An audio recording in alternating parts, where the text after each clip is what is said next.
This is why you should never assume that rich means safe, because some of the worst thieves wear designer shoes. Everyone thought Tori was rich. She grew up in the best part of town. She wore all the right labels and she never repeated an outfit on Instagram. You'd think money was something that she would never have to worry about.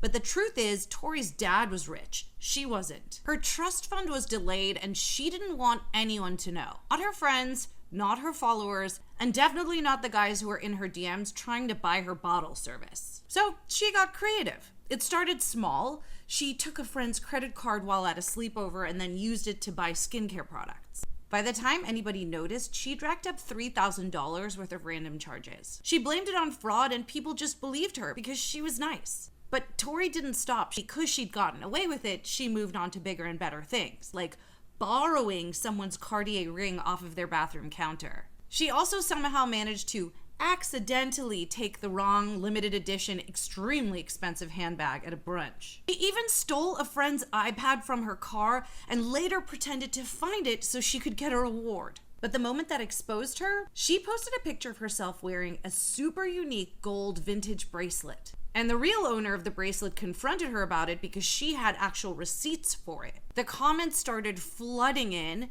screenshots spread, and her perfect little empire started crumbling down. She lost 30,000 followers in 2 weeks. Brand deals just stopped, and her whole inbox went totally silent. She spent her whole life pretending to be above other people just to try and steal what they had. This woman was cursed by the lottery, and she didn't even win it.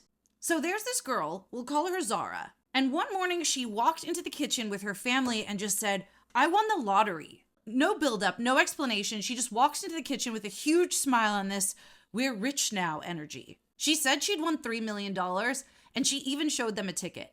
Her mom cried, her sister quit her job, and her brother started house shopping. But here's the thing, Zara never actually bought a lottery ticket. She printed a fake screenshot and got a friend to pretend to be her lawyer. Meanwhile, she started acting rich with designer bags, steak dinners, and champagne. Her sister got suspicious and called the lottery office. And they said, no, that person never won anything. Her mom fell into a depression, her sister had to beg for her job back, and her brother lost the house. Zara didn't even apologize. She just said she wanted them to feel hopeful. She didn't even feel guilty. She felt powerful. And that was the whole point. This is why you should never assume that family has your back, especially when there's money involved. When Brielle got sick, her family rallied around her, but no one showed up louder than her Aunt Renee. Renee was the glamorous one.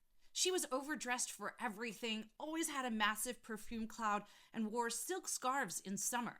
When Brielle's diagnosis came in, Renee stepped in fast. She handled doctors, the paperwork, the finances, all of it. At first, it seemed helpful, until Renee started answering Brielle's calls.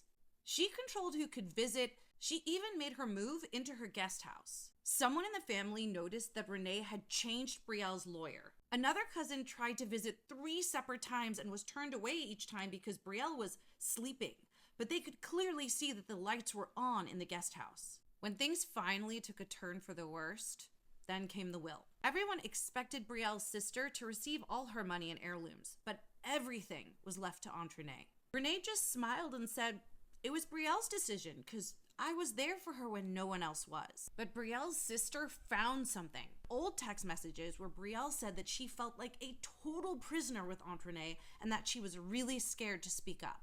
A legal challenge was filed, the will was frozen, and Renee was cut off for good. While legal stuff is still playing out, the family wants absolutely nothing to do with Renee. No more holidays, no more brunches, no more pretending. Because some people don't step in to help, they step in to take over.